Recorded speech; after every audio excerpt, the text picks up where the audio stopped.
Ο λόγος για τον οποίο βρισκόμαστε σήμερα εδώ είναι γιατί η φετινή χρονιά είναι μια πολύ σημαντική χρονιά για τη Ryanair. Κλείνουμε τα 30 χρόνια μας, την επέτειό μας, και γι' αυτό τον λόγο ταξιδεύουμε σε όλες τις χώρες στο ευρωπαϊκό μας δίκτυο. Όπως μπορείτε να δείτε, τεράστιες αλλαγές από το 1985 μέχρι το 2015 εξελιχθήκαμε στη μεγαλύτερη αεροπορική εταιρεία στην Ευρώπη, με 1.600 δρομολόγια καθημερινά. Δραστηριοποιούμαστε σε 30 χώρες. Έχουμε έναν στόλο που παρτίζεται από 220 αεροσκάφη και έχει δοθεί παραγγελία για επιπλέον 180 Boeing 737. Έχουμε 72 βάσεις σε όλη την Ευρώπη, εκ των οποίων 3 είναι στην Ελλάδα, στην Αθήνα, στη Θεσσαλονίκη και στη Χανιά. Και απασχολούμε 10.000 άτομα συνολικά σε όλες μας τις χώρες. Εδώ μπορείτε να δείτε το κόστος ζωής σε σύγκριση με το κόστος της πτήσης. Πολλά βασικά αγαθά από το 1985 μέχρι το 2015, δηλαδή τα χρόνια της λειτουργίας μας, έχουν αυξηθεί δραματικά. Το μόνο το οποίο έχει μειωθεί κατά 90% είναι το κόστος των αεροπορικών εισιτηρίων. Και αυτό γιατί η Ryanair, η αγαπημένη αεροπορική εταιρεία της Ευρώπης, όπως θέλουμε να καλούμαστε, έχει τα χαμηλότερα κόστη μονάδας, τα οποία μας δίνουν τη δυνατότητα να παρέχουμε τους χαμηλότερους ναύλους. Είμαστε νούμερο 1 σε επιβατική κίνηση, καθότι μεταφέρουμε 100 εκατομμύρια επιβάτες για το 2015. Νούμερο 1 σε κάλυψη, γιατί έχουμε 72 βάσεις σε όλο το ευρωπαϊκό μας δίκτυο. Και βάσεις σημαίνει ότι δεν έχουμε απλά πτήσεις προς ένα αεροδρόμιο, αλλά έχουμε και σταθμευμένα αεροσκάφη. Έχουμε βελτιωμένη εξυπηρέτηση πελατών, χαμηλότερους ναύλους, οι πτήσεις μας πάνω από το 90% των πτήσεών μας είναι στην ώρα τους. Και έχουμε λανσάρει το καινούργιο πρόγραμμα Always Getting Better, όλα ένα και καλύτερη, το οποίο έχει ως στόχο να βελτιώσει την ταξιδιωτική εμπειρία. Επίσης, έχουμε αύξηση στον συντελεστή πληρότητας, στις κρατήσεις και στην επιβατική μας κίνηση και έχουμε ιστορικό ρεκόρ 30 χρόνων ασφαλών πτήσεων.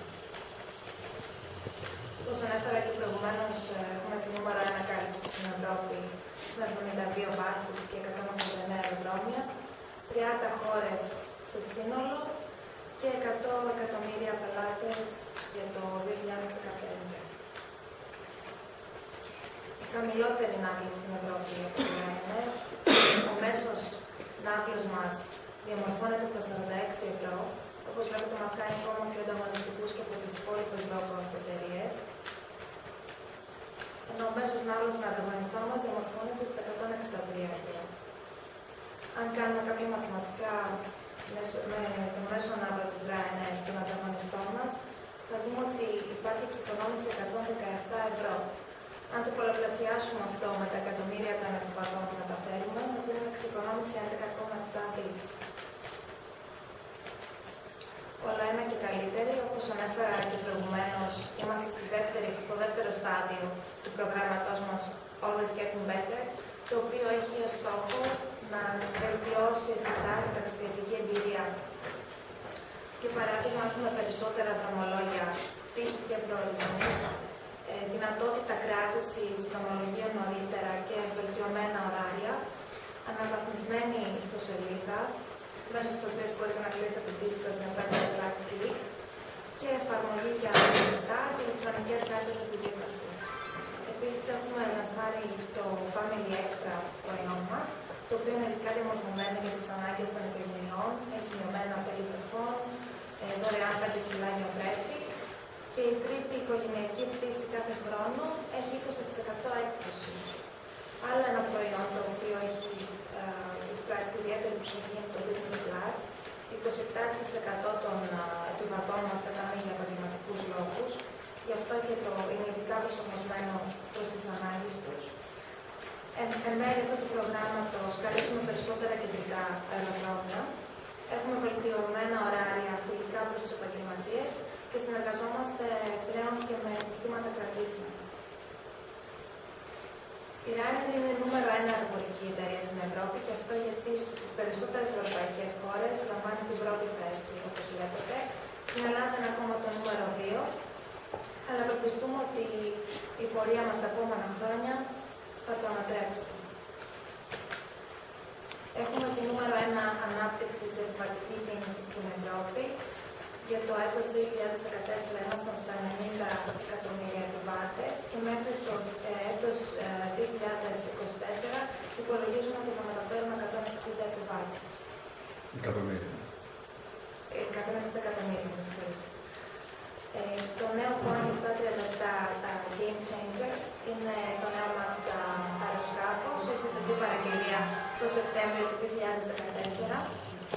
Θα είναι διαφορετικό, θα έχει βελτιωμένο εσωτερικό, θα έχει λεπτότερες θέσεις slimline τύπου, οι οποίες θα δίνουν τη δυνατότητα για ένα πιο άνετο ταξίδι και θα είναι πιο φιλικό προς το περιβάλλον, ως 18% χαμηλότερα κόστη καυσίμων και ως 40% μείωση σε εκπομπών θορύβου.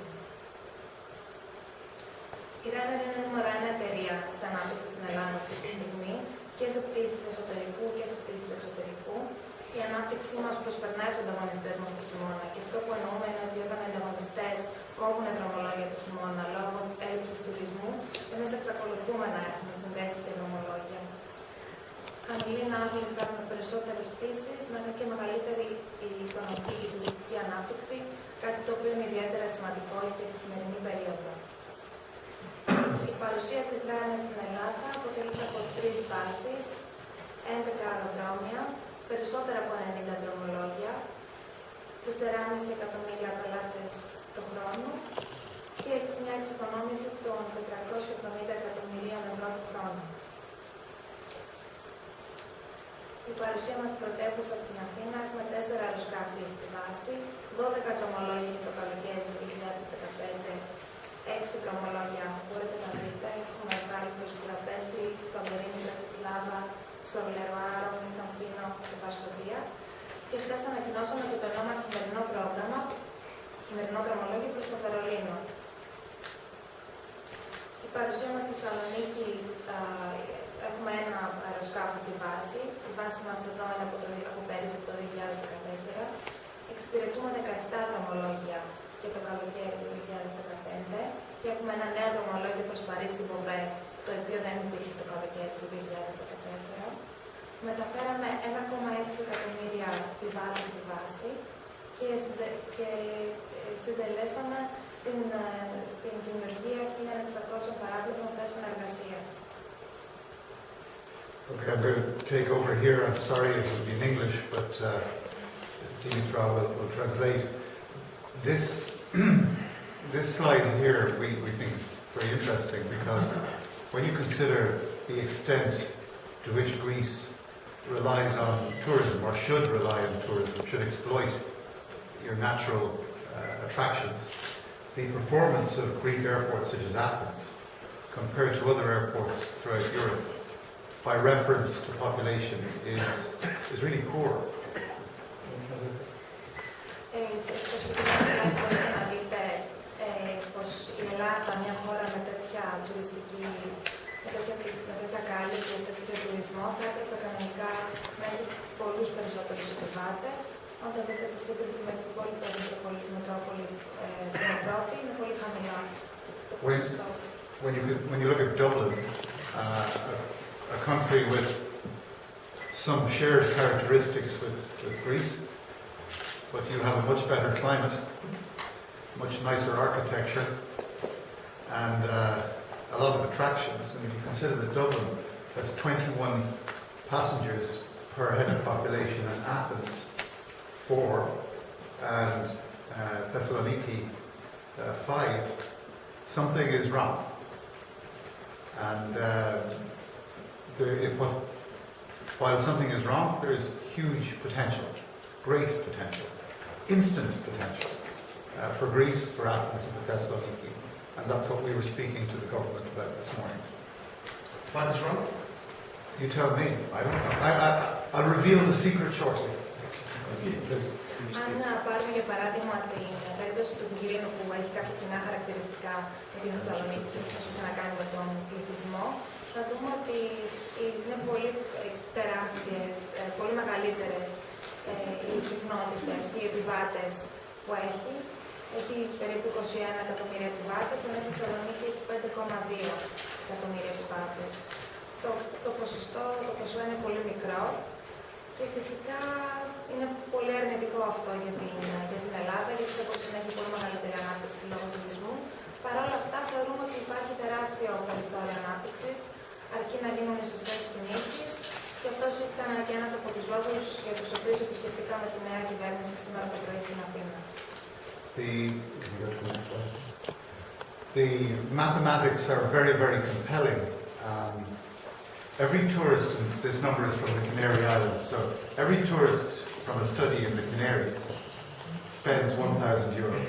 We happen to know from the Chamber of Commerce in Hania that it's 850 euros. So every tourist, as we know, spends some money, unless, of course, it's an inclusive tour, where Greece never sees the money. So tourists are crucial and vital. And every 1,000 tourists equals one airport job. Not including jobs in hotels and restaurants, one airport job every 1,000 tourists. That's not our number, that's a number from Airports Council International. So you can see how crucial tourism is.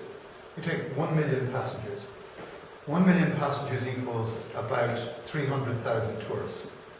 Let's say 250,000 tourists to be conservative. If they spend 500 euros each, that's 125 million spent.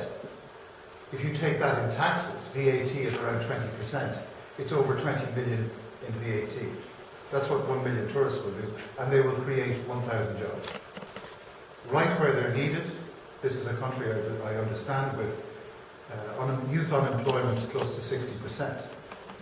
No industry delivers jobs like tourism to directly and immediately to the economy. Να σας το πω πολύ συνοπτικά, ο τουρισμός είναι πολύ σημαντικός παράγοντας για την ανάπτυξη της Ελλάδος, ειδικά σε μια τέτοια περίοδο που η κρίση επιφέρει 60% σε ανεργία. Κάθε τουρίστας αποφέρει περίπου 1.000 ευρώ στην τοπική οικονομία και για κάθε 1.000 τουρίστες, σύμφωνα με έρευνα αντιστοιχειμένη, δημιουργείται μια παράπλευρη θέση εργασίας. Επομένως, η Ελλάδα με τις προοπτικές που έχει θα πρέπει να εκμεταλλευτεί τον τουρισμό της, να εκμεταλλευτεί τις ομορφιές της, έτσι ώστε να μπορέσει να έχει περαιτέρω ανάπτυξη. In the last 5 years, we've grown to 4.5 million passengers in Greece. We believe in the next 3 years we can add another 5 million passengers in the right circumstances. An extra 5 million passengers would ultimately mean 10,000 more airport jobs, 3 billion extra in tourism revenue for the country. But somebody asked me what the problem is. The problem is that the price of access is too high. When you consider that Ryanair's average fare is around 46 euros, and the price that we have to pay for every passenger in Athens is, Kate, 36 euros, you can see the challenge. I have to say, Thessaloniki is not as expensive as Athens, and it has a better performance relatively. But Thessaloniki is a long way from the rest of Europe. So when airlines are making a decision where to fly to, Thessaloniki is far away, and every hour of flying is more expensive. So what we've said quite simply to the government is, if the taxes are reduced, we'll do more. And we gave a specific proposal to the government this morning. And I'm sure they will consider it. They seem like very pragmatic people. They listened very carefully. We'll take questions in a moment. Sorry, did you want to translate that, please? Η παρουσία μας στην Ελλάδα μέχρι τώρα είναι στα 4,5 εκατομμύρια πελάτες τον χρόνο και θα θέλαμε μέσα στα επόμενα χρόνια, έχουμε το περιθώριο να φέρουμε και άλλα 5 εκατομμύρια επιβάτες, τα οποία θα συντελούσαν σε 3 δισεκατομμύρια σε τουριστικό κέρδος για τη χώρα. Το πρόβλημα όμως με την Ελλάδα είναι το κόστος πρόσβασης και με αυτό εννοούμε τα κόστη των αεροδρομίων, οι φόροι δηλαδή. Είναι το κυρίως πρόβλημα στην Ελλάδα. Η Θεσσαλονίκη, θα πρέπει να σημειώσουμε ότι δεν είναι όσο ακριβή όσο η Αθήνα, αλλά το πρόβλημα με τη Θεσσαλονίκη είναι ότι είναι σχετικά πιο αποκομμένη από την υπόλοιπη Ευρώπη. Επομένως, δεν μας είναι τόσο εύκολο να έχουμε την παρουσία που έχουμε στην Αθήνα, για παράδειγμα. Και στόχος μας είναι με τη νέα κυβέρνηση να διαπραγματευτούμε κάποιους όρους οι οποίοι θα μας δώσουν τη δυνατότητα να συνεχίσουμε να αναπτυσσόμαστε στην Ελλάδα. So to summarize, we're in the first year of a 3-year Always Getting Better program, which is delivering new services along with low fares and reliability. Next year we expect to carry 100 million passengers in Europe, the first European airline ever to carry 100 million passengers in Europe. We will operate over 500,000 flights, 90% of them on time. We've opened new bases this year: Athens, Brussels, Cologne, Copenhagen, Gdansk, Glasgow, Lisbon, and I'm happy to say Warsaw and Thessaloniki. New airports including Hamburg and Santorini. Our deliveries have just started of our new aircraft. We've launched a US website. And in this coming summer we will have 17 routes in Thessaloniki. 17 out of 189 possible destinations with Ryanair. We will have 17 routes out of Thessaloniki and 100 flights. Thank you for your attention, and we are available for questions. Συνοψίζοντας, το 2014-2015 αποτέλεσε χρονιά ρεκόρ για τη Ryanair. Υλοποιήσαμε το πρόγραμμά μας Always Getting Better και τις υπηρεσίες Family Extra και Business Class. Μεταφέραμε πάνω από 90 εκατομμύρια επιβάτες. 550.000 πτήσεις, εκ των οποίων πάνω από το 90% ήταν στην ώρα του. Έχουμε 8 νέες βάσεις: Αθήνα, Βρυξέλλες, Πολωνία, Γκτάνσκ, που είναι στην Πολωνία, Γλασκόβη, Λισαβόνα, Θεσσαλονίκη και Βαρσοβία, 19 νέα δρομολόγια και την παράδοση των πρώτων 5 αεροσκαφών από τα νέα 380 Boeing και 737. Λανσάραμε νέα ιστοσελίδα για τις Ηνωμένες Πολιτείες και το πρόγραμμα μας για τη Θεσσαλονίκη για το καλοκαίρι του 2015 θα συμπεριλαμβάνει 17 δρομολόγια, 100